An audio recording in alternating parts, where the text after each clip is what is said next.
I used to work at ICI, which is a big plastics company in technical services and research department. I was 17,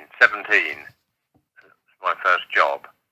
Our job really was to experiment with polythene to see what we could use it for. I don't know who came up with the idea, but ICI made a mould, which was like a three-sided cone mould.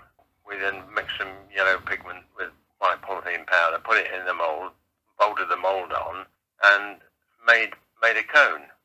I wasn't aware of them being in existence anywhere else, so I would say that I probably made the first plastic cone in the UK.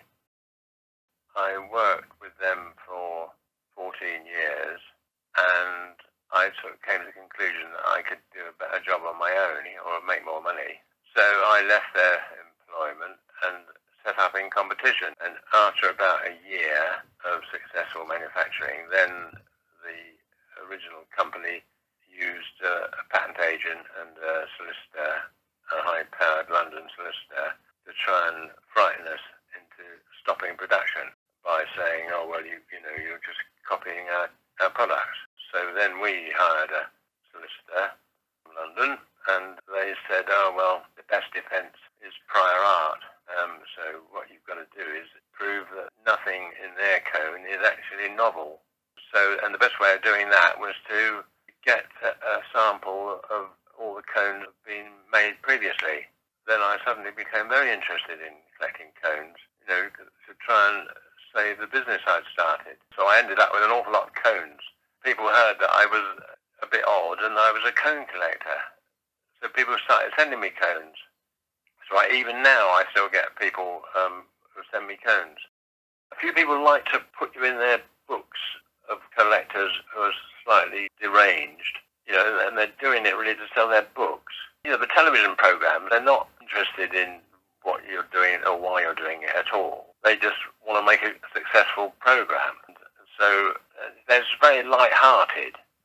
And Chris Evans, I was on his show for about 8 weeks because they had different people doing different things, and he would ring you up at random at any time, day or night, and ask you what you're doing.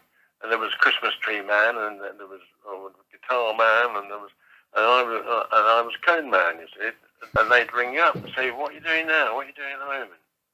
And of course, every time they rang me, I was doing something to do with cones. There are some exhibitions, and I've recently been contacted by an exhibition hall in Rotterdam, and they were doing an exhibition of collected items. And they actually sent a lorry over to collect my collection. And a lorry arrived, and it was a lorry for transporting fine art.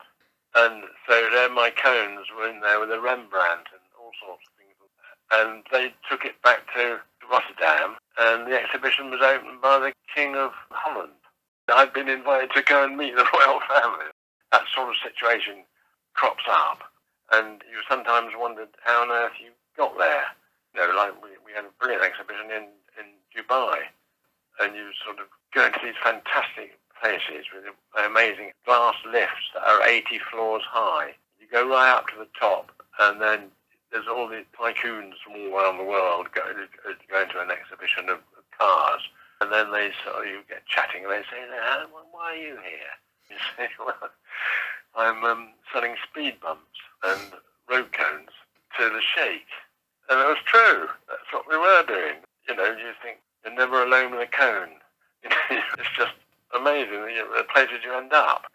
And we got invited to Mexico as well, and we were involved in an exhibition there. We didn't sell anything because the main product that they were interested in, or they showed interest in, was speed bumps. But the reason they were showing interest in it is because they just couldn't believe how we would want to make the roads bumpy, because in Mexico the roads are really poor quality, and what they really want is a smooth road.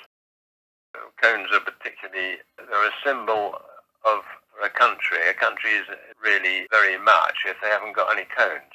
It's a symbol of a caring society, because the point of the cone is to help someone that you don't know get to where they're trying to go. People driving along, going on holiday, wouldn't be thinking about all that. But obviously that's how our society works, isn't it? That everyone is working away for the good of everyone else.